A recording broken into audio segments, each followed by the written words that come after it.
Hello, everyone. Welcome to Walk the Parks. My name is Blake. Today, we are going to be doing a full hike of the wonderful Peekaboo Loop in Bryce Canyon National Park. This is a fantastic hike. This video in particular, we are going to be doing, we're starting at Bryce Point. We're going to go down this mile-long connector trail, doing the full loop, and then coming back up the connector trail. So that means it's about 5 miles in length. The cool thing about this hike is there is a ton of different ways to do it. You could sign up and go on a horse ride, and they take you on this trail. You can start from Bryce Point, like we're doing. You can do a really cool figure eight by combining the Navajo Loop and this. You can do other figure eights, like if you do, um, you could go down Queen's Garden, then you could come and do the loop, and then go up Navajo. There's all sorts of cool options. I do have some other videos that I'm going to be releasing. One of them is just the hike itself, so like just the loop. It won't include this little connector trail here. And then there is another one that is going to be, oh, what am I thinking? I think just the loop. So I think that's about it. Anyway, I have tons of other Bryce Canyon National Park hikes though. There's the Navajo Queen's Garden loop, which is awesome, and also the Fairyland loop, also Mossy Cave. So why would you watch this video? Maybe you're considering going to Bryce Canyon National Park, kind of debating what hikes to do. So this will help you make the decision there. Also, another option could be, um, maybe you'll never come here, but you want to check it out and you don't just want to watch like a produced video about Bryce Canyon National Park, which are quite cool. You want to kind of have a more immersive experience. So hopefully I can provide that for those who will maybe, never make it here. And then lastly, I think it's kind of a good something to have on in the background. Like if you're on the treadmill at the gym, you could watch this in the background, or on another piece of exercise equipment, or a lot of times I'll keep my videos just on like on a one monitor, and then I'll do work on the other monitor, and then I just kind of have it on in the background. Sometimes I'll mute it out, not gonna lie. So I am not gonna talk to you for the full 2 hours of this hike, but again, this is so you can get an idea of the whole thing. I hope that a lot of my videos can kind of start where guidebooks and apps about trails kind of leave off, right? So you can write as many reviews or as many stars as you want and have as much basic information as you want. But when it comes down to it, you might still want to kind of check things out, for a variety of reasons. I like to do a ton of research before I go places, particularly if I have limited time, right? So if I'm super time crunched, I really like to be able to figure out what I'm going to do and have as good a plan as I can. That said, so you could go right here, and that's like the Under the Rim trail. And also the hat shop is that way, which is pretty cool. Notice the sign that says caution slide area. All right, so there's all sorts of different options, right? We could start here. We could do the full loop, and then we could go, or we could do one half a loop and then go up the Navajo Loop. Honestly, that might be the best in some ways. If Wall Street is open, um, I'm trying to think. Like it's so hard to say because everything is so good in Bryce Canyon National Park, and I've done it all several times. Um, hmm. Like if you were to do a they'll go down like Navajo Trail and then do this loop and then go up Wall Street, like that would be amazing. But then you're missing out in Queen's Garden. Um, if you go this way, do one half of the loop, you're missing half of the loop, and then go up Queen's Garden. Um, so it's kind of tough to say, but all options are pretty good. You really can't go too wrong. I will say that this connector trail is really cool. I feel like it's not super popular, and it's pretty awesome. And same thing about the Peekaboo Loop. I feel like the Navajo Loop and the Navajo Queen's Garden kind of combination are the most popular hikes in the park. And while this would probably be just next on the list, it's still less crowded in my experience, and it's really cool. Of course, I was on here when there's like storms threatening in the distance, as you can see, but I went for it anyway. Very cool hike. I feel like this area is so famous for like full blue skies, not a cloud in the sky, and a lot of my trip for a lot of my videos, if you guys noticed, is quite stormy. So I'm not complaining though. It's kind of cool to see everything in a different light. And sometimes the sun can be a little bit, I don't want to say annoying, but like, oh, it can just kind of beat down on you. So this hike itself that we're doing is probably about 5 miles long. The full loop itself is approximately 3 miles, but then you have to account for obviously going down and then back up this trail. If I were only to do half of the loop, I would do the like if I go down and where I start the loop here, I would just do the left side. Like so I'd start the loop to the and just do that half. I just feel like it's more scenic slightly. Same thing if I were coming down like the Navajo Trail, and then I was like, oh, I just want to don't want to do the whole loop. I just want to kind of go up. I would probably take a right when at the beginning of the loop on the other side and go up this way. But there is scenic stuff everywhere in Bryce Canyon National Park. It's just amazing. So keep that in mind. I would definitely consider this moderate difficulty. There is pretty big climbs, like you have to climb here to get back up. Like, look at these people, they look fairly winded.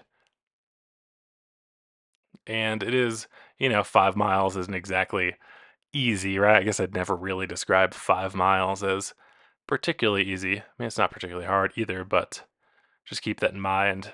This area, too, this initial kind of connector trail between Bryce Point and the Peekaboo Loop is kind of like I definitely believe that kind of beware slide area.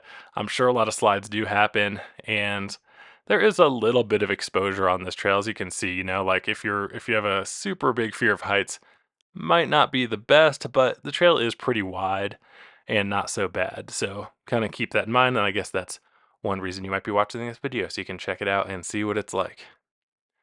So what do you guys think? What are the best videos? I've been making a ton of these. Do you think it's better to have? So I think what I'm going to do, honestly, and let me just hear me out and let me know in the comments if you think I'm right or wrong or whatnot.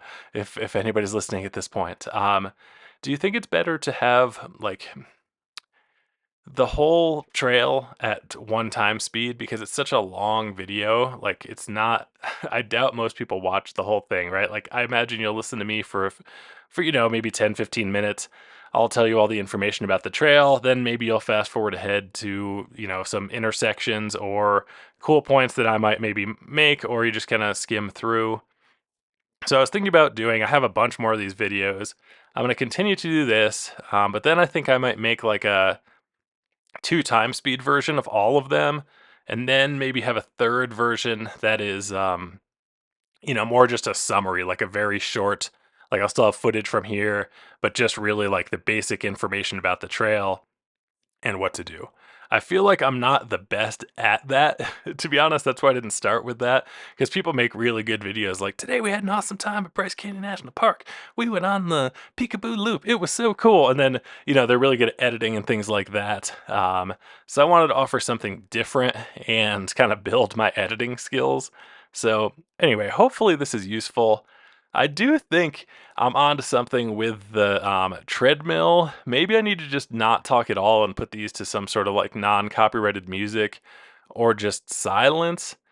I know a lot of people have told me like, or I've read other comments on other people's videos saying like they wish there was the sound of nature, but I don't really think that's even possible. I think the videos that have the sounds of nature are actually like they sit somewhere and set up a separate recording and record nature sounds, and then they combine it with the video. And the reason I say that is just breathing and stuff like that. Like even if you're really fit, like oh my god, we're climbing up to, the top of this was like 8,000 feet, and this is not like a super easy climb. Like you're for sure climbing up and down here. So even the strongest athletes are going to be breathing hard, which I don't think anybody really wants to listen to.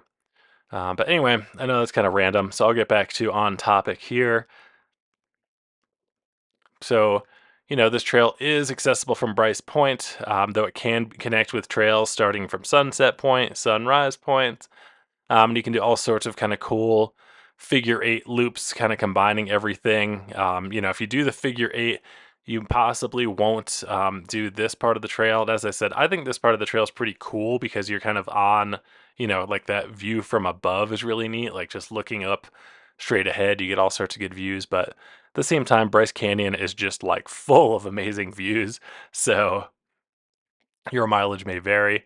I think the smartest thing to do, to be honest, if I've noticed, like a lot of people kind of, I think, push a little too much into their road trips, right? Like they want to see it all, and I don't blame you. I do too.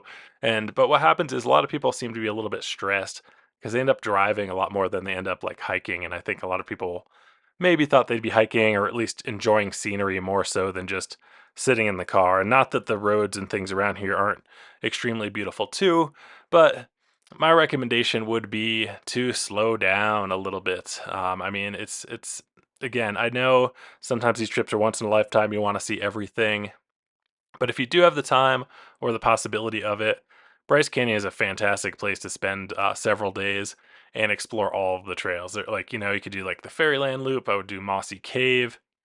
I would do for sure the Navajo Loop, or maybe the Navajo Queen's Garden combination loop. Also, the Peekaboo Loop is fantastic.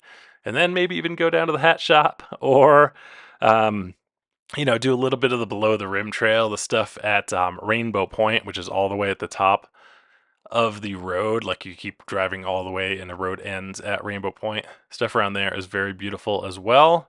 Hard to go wrong. My favorites, though, for sure, are right in this area. Like I would say, it would go Navajo Loop, Queen's Garden, then the Peekaboo Loop, including this. And then probably Fairyland Loop. Although Fairyland Loop has some really cool stuff, it's just that maybe a little bit less. But along with that, you can have less people, which is nice. So keep that in mind. And I just love this trail. Like, look at this view we're getting at right here. And there's like the big kind of precipitous drop right on our right, which is so neat. I think we take a hard left. We might even go through a tunnel right here, which is pretty cool. But yeah, look at that. I mean, it's just fantastic. It looks kind of cool with the storm coming, though I remember thinking like, "Oh God, I hope I don't get completely destroyed by the weather." You're definitely pretty exposed out here, and this area of Utah has some of the most lightning strikes that there are. But I mean, look at these views that you're getting. This connector trail is fantastic. You can park up at Bryce Point. There is a decent sized parking lot there. However, this park does get pretty heavily visited. I mean, one of the statistics I read it said over 2 million visitors per year.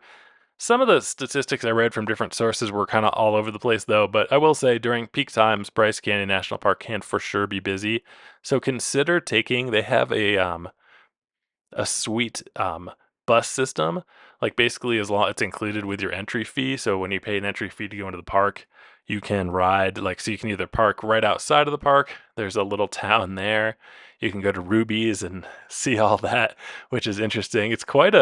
Honestly, it's quite an impressive selection of souvenirs and stuff. Like I'm actually quite impressed by Ruby's. I would stop by the general store at minimum and check that out. I did go to the rodeo once, which was interesting. They had one or two people that were like nationally ranked, and that was pretty cool and kind of surprising for such a small area that we're in here. Um, so keep that in mind. This park is pretty awesome. There's two campgrounds within the park. When I was there, they were both first come, first serve. But if I recall correctly, they do have reservations a lot of the year. So keep that in mind. Basically, this is my new advice for all parks and why I don't really include it in my videos, and that is that a lot of regulations are changing and a lot of specifically with reservations and things like that. So I would just make absolute sure before you go on your trip or when you're planning your trip that you look up a little bit of snow here, which is kind of cool. But I would just make sure that you look up exactly what the rules are for getting in the park, if reservations are required. Also look up um, and see what the deal is with campgrounds. Some places are first come, first serve. Some places absolutely require the only way you can get it is through reservations on recreation.gov, and it's highly competitive, et cetera. Sometimes it's a combination of both. Like before a certain date, it's one thing. After a certain date, it's another thing. So it seems like we're going through a pretty big transition period over the last few years, and it kind of continues now with different permit restrictions and entry times, reservations, etc. So just make sure to be on top of that because I've definitely seen people be disappointed. Like you show up to Arches National Park and they're like, "Oh, you have to have an entry time and a date to go in," and people had no idea. So that can be a little bit challenging for your day. So again, but we're not in Arches National Park. We're in Bryce Canyon National Park, which is absolutely beautiful. All that for here to say though is that parking can be quite a difficult endeavor during busy periods at the trailhead. So consider taking that bus. The visitor center is pretty cool here. They have a video you can watch, and they do have some pretty cool exhibits in there. I've also been there when it was quite crowded. On this trip, I remember going, and there was just like a ton of people around there. So I was like, all right. I did end up staying in both campgrounds when I was here. I like both of them. The one is like right by the rim though. I mean that's got to be my favorite for sure. So, I mean, if you do the full loop like that's in this hike, you're gaining you're descending, then gaining like at least 670 feet, 204 meters. So that is a pretty significant workout due to the elevation change.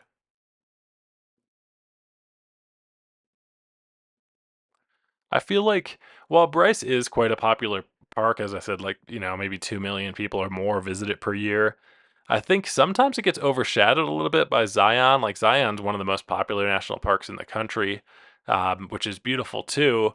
But I find Bryce just to be fantastic. And even though I just went on a little rant about how, it can be difficult to find parking and stuff, in my experience, for the most part, Bryce Canyon National Park is significantly less crowded than Zion.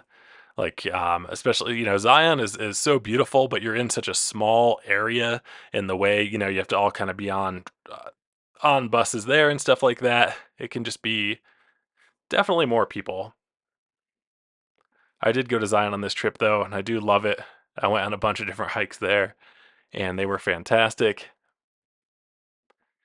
obviously. Look at all these. I mean, Bryce Canyon has the highest concentration of hoodoos in the world. That's one of the reasons that it is so amazing.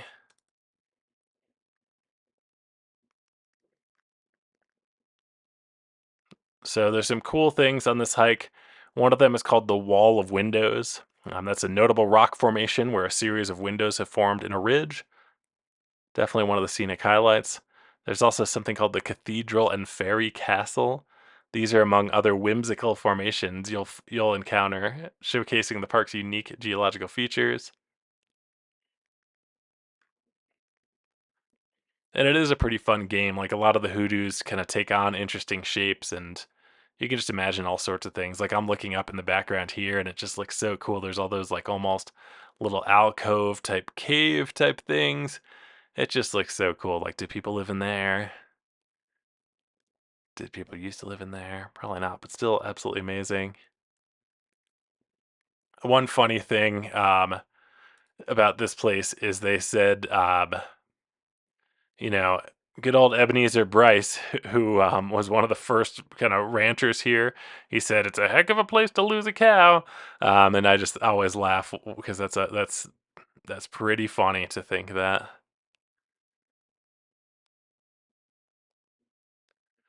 I don't know. I mean, I guess your priorities are a little bit different if you need to make a living and earn enough and figure out how to get food and stuff like that. But I also find it hard to believe that Ebenezer wouldn't also have seen the tremendous beauty in here, even though I can for sure understand it would be quite a challenging place to lose a cow, as he says. Ebenezer Bryce is pretty amazing, though. He founded up to something like 12 different settlement areas around this greater area, and also raised like 7 kids, maybe even like. And then he moved to Arizona. He just had an incredible life. There's a church around here that he said he built like a boat. If it fell over, it could float. Ebenezer Bryce is an amazing guy from the limited information I've read about him. I am curious now. It's definitely piqued my curiosity. Like, I love learning new things about all the parks and everything. But Ebenezer Bryce, for who the park is named, he was here in the 1870s. Cool guy. A Mormon settler. Would love to learn more about him. I'll have to look up and try to learn more. As far as wildlife in the park, it's home to a variety of wildlife, including mammals like mule deer, mountain lions, pronghorn, and occasionally black bears. Last I checked, it was actually required to bring a bear canister if you're going to go into the wilderness. So bears are definitely a concern, which maybe seems unlikely. So Bryce Canyon's not technically a canyon because it's not formed by a river. It's really just like the side of a kind of the side of the plateau just eroding away. So that's interesting. Birds, you got like peregrine falcons, California condor, and numerous songbirds. There are reptiles such as rattlesnakes, shorthorn lizards, and the Great Basin rattlesnake. There's really three major life zones in the park in terms of flora. There's the pinyon juniper forest that's at the lower and middle elevations. We're kind of still at the higher elevations where we're ponderosa pine forest, and then at the highest elevations you have spruce fir forests, where you can also find ancient Bristol cone pines, some of which are over 1,600 years old. That's pretty cool. Something else to mention about Bryce Canyon National Park is stargazing. It's quite incredible here. In this whole greater area, for the most part, it's exceptionally dark. So supposedly some of the darkest skies in the world. So if you are up after dark, make sure to take a peek outside because it can be truly incredible. On clear nights, you can really see the Milky Way very clearly. And if you're lucky enough to look long enough, or if it's during some sort of meteor shower, you can see all sorts of shooting stars and things like that. So just keep that in mind if you're in the area. There's some great guided horseback rides, and as I mentioned, I think a lot of them. I don't think they go down this trail, but they do the loop, and we're about to start the loop right here. So there's a sign here. Sometimes this trail is closed just due to the slide area that we're warned about. So we're gonna go left, and this is where I was saying, in my opinion, if I was only gonna do if my combination of what I wanted to do of a hike only included half of this hike, I would do this left side. I just feel like you go up, you see those twin bridges, and I just feel like it's like slightly more scenic. Again, the whole loop is pretty cool, but if I could only do one side, I would do the left. Because the thing is, once we get to the other split in the loop, I feel like if you continue on like we do in this hike, you go up and you're kind of on this climb for quite a while. That's not super scenic. It's still beautiful. Don't get me wrong. I'm not trying to be critical here. But again, if you're gonna do one half, I would do this half over here.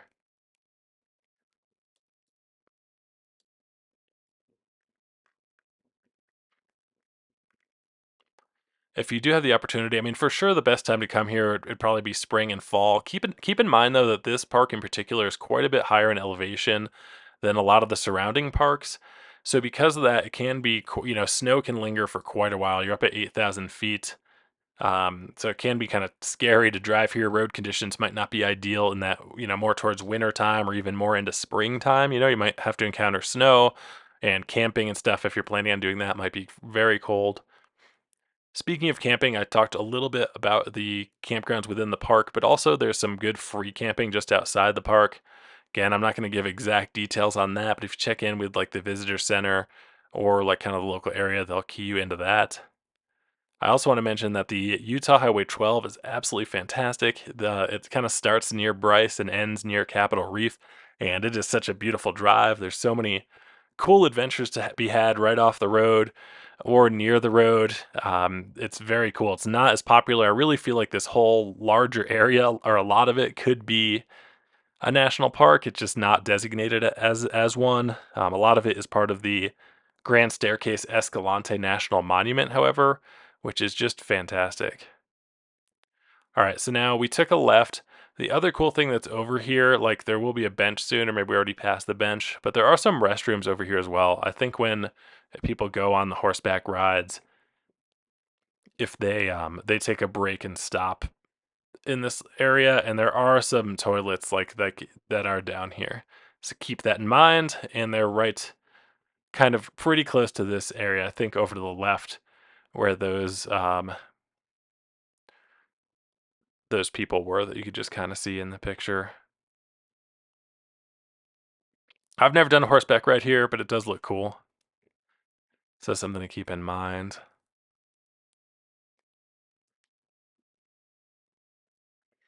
But yeah, Highway 12 is amazing. You have camping right outside the park here, and or pretty close to the park. If you're interested in that, just remember if you do camp, especially in dispersed camping, it's great that it's free and all, and I know a lot of people like to do it, but a lot of times what happens is there's not really good toilet facilities.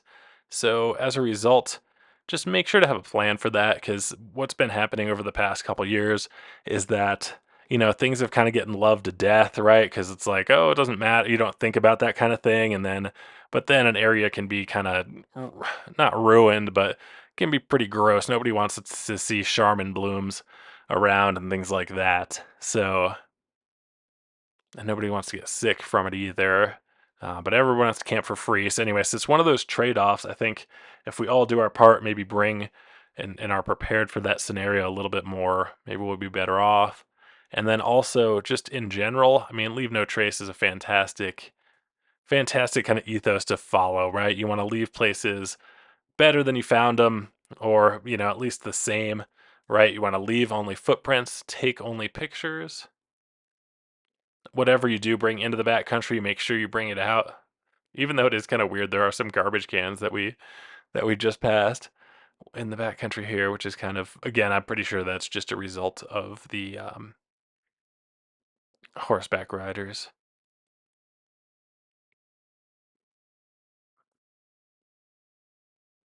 But yeah, so just remember, don't litter. I think one of the most fantastic things about American public land in general and national parks in general is you very, very rarely see pieces of trash on the trail. And that is just fantastic. Like, let's keep it that way, right? I mean, I would love for people generations and generations from now to be able to come here and experience something quite similar. So, we'll all do our part to try to stay on the trails and because if you go off the trail, even a few people going off the trail in the same place will kind of make a trail, a social trail, and that's not really ideal. Let's keep things like that in mind. Not just camping, there is also a lot of lodging here. There's several fairly large hotels. You can stay at the Bryce Canyon Lodge, which looks really cool. I'm not sure how. I haven't looked too much into that. It looks pretty nice though too. There's also just outside the park. I think there's like a Best Western and a few other resorts just in the just by Ruby's. I think it's called Bryce Canyon.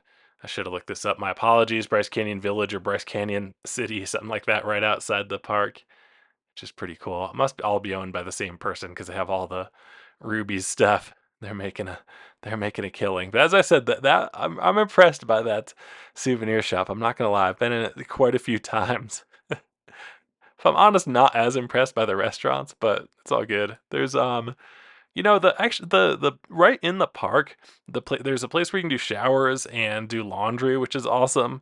And then they make like the pizza. I've had pizza there once. I don't know if they still make it, but it's pretty good. I remember it being decent. There's like a barbecue chicken pizza inside a national park, but like not even at a restaurant. It's kind of just at the general store. That was pretty tasty. I ate at the lodge once too. That was pretty good. A little bit more expensive.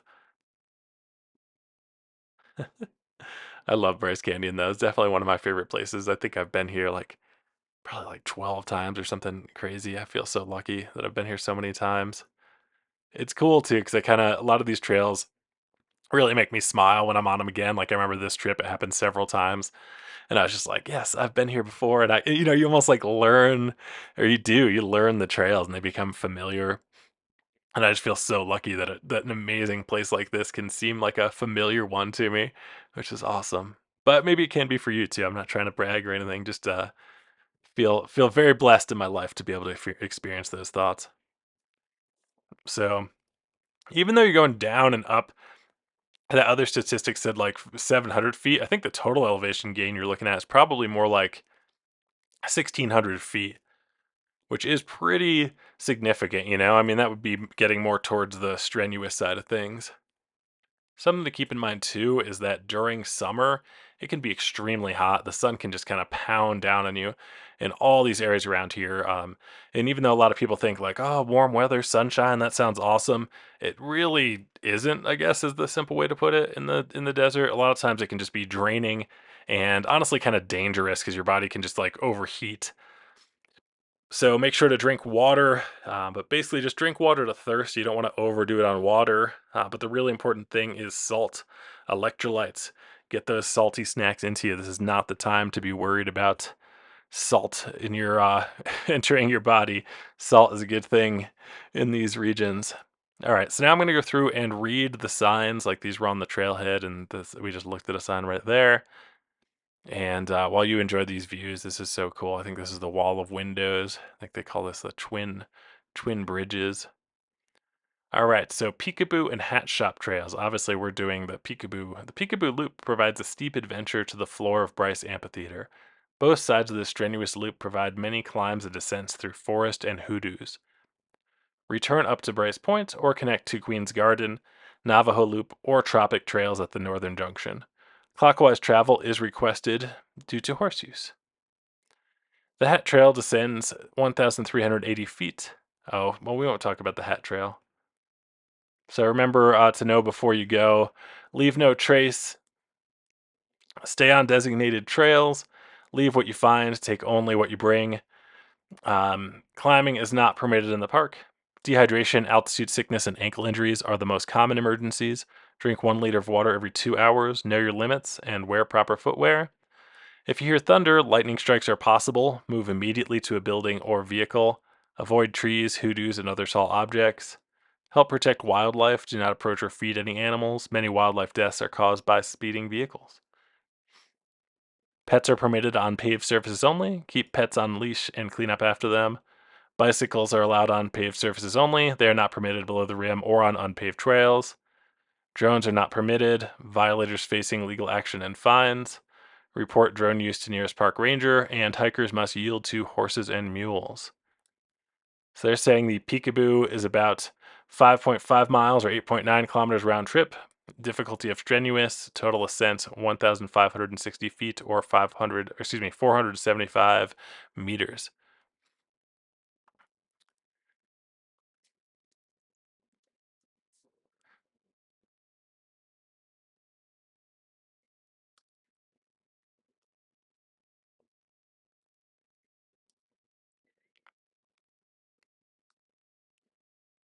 Bryce Canyon's backcountry.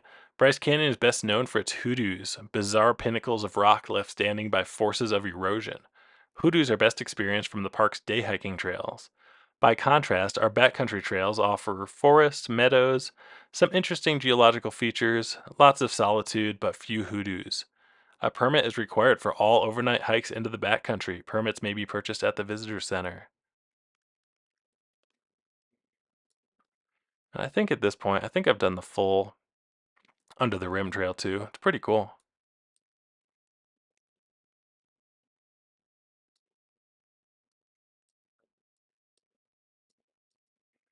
Mountain lions. Let's learn about mountain lion safety. I feel like people don't talk about that too much.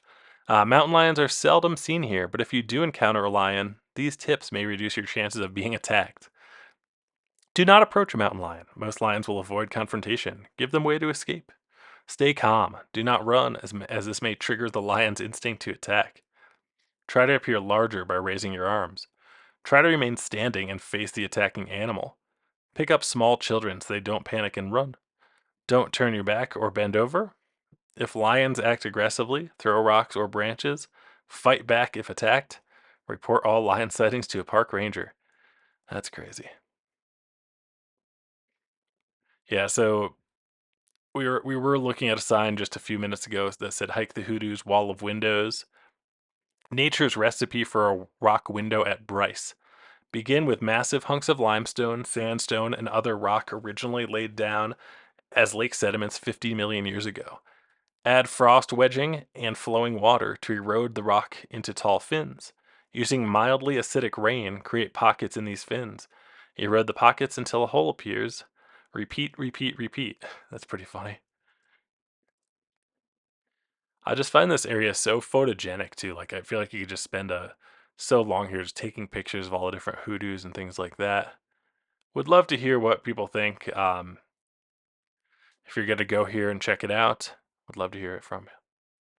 Why do some of the ponderosa pine trees along this trail twist like coils of rope? While the answer is not certain, the trees might be aiming to stay upright on a slumping slope, or they could be growing faster on one side to compensate for roots that have died on the other. What is your theory about the tree's shapes? Hmm.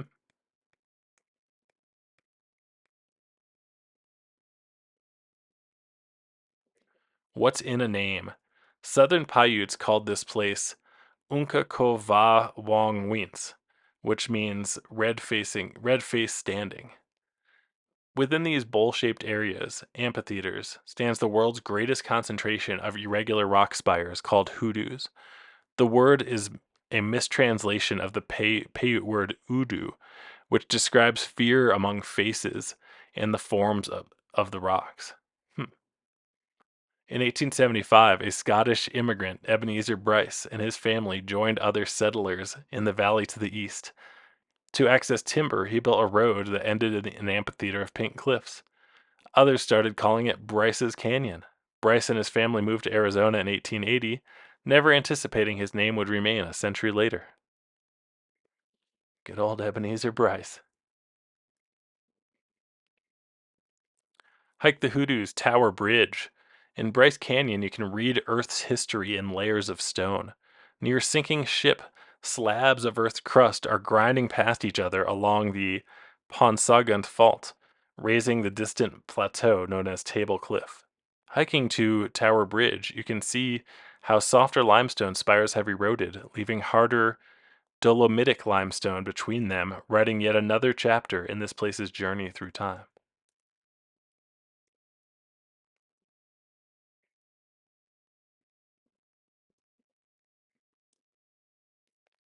All right, so I think at this point I might, well, let's see, how much further do we have until, trying to think until we have the turn off. I'll try to go through and put chapters in this video. I do really, well, let me read through to see if I have any other information from my notes that I want to kind of mention. One thing I do want to mention, if you're still here with me, is I do tend to be a faster hiker than a lot of people. Sure, some people are faster than me by a lot. I was kind of tired this day. I remember kind of dragging on this hike. But just keep that in mind. I do try to edit out all my breaks and things like that too. So if you're a type of person that likes to go a little bit slower and maybe likes to hang out and take long breaks, I would not consider the time in this video a realistic time. I would give yourself some more time. And anyway, just want to get that out of the way. I don't want anybody to get into trouble being like, oh, I got 2 hours. Let me go do this. And if it takes you 3 or 4, I apologize. Do remember to always bring, I think on every day hike, you should bring one extra layer, and probably that should be a rain jacket because that'll keep you a little warmer. And if it starts raining, you'll be a lot happier if you have a rain jacket. And two, you should bring food, just a little bit of snacks and stuff. Maybe you won't even have them, but it's good to have just in case the hike takes longer than expected, is harder than expected. And then for sure, water as well. So again, and lastly, I think a headlamp is a wonderful thing to add, or a flashlight. The reason being is sometimes stuff does take tremendously longer than you thought, or you might just want to take more pictures or find a really cool place to enjoy the sunset. So why not be prepared, right? So also be very careful that night hiking around Bryce Canyon National Park would be kind of scary just because there are a lot of drop offs and things like that. So keep that in mind. So remember, yeah, you can for sure do all sorts of different hikes, right?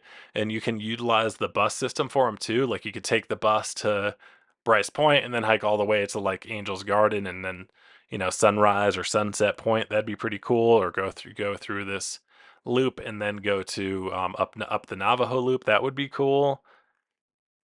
All sorts of figure eights and things like that. The Bryce Canyon website has a lot of cool information.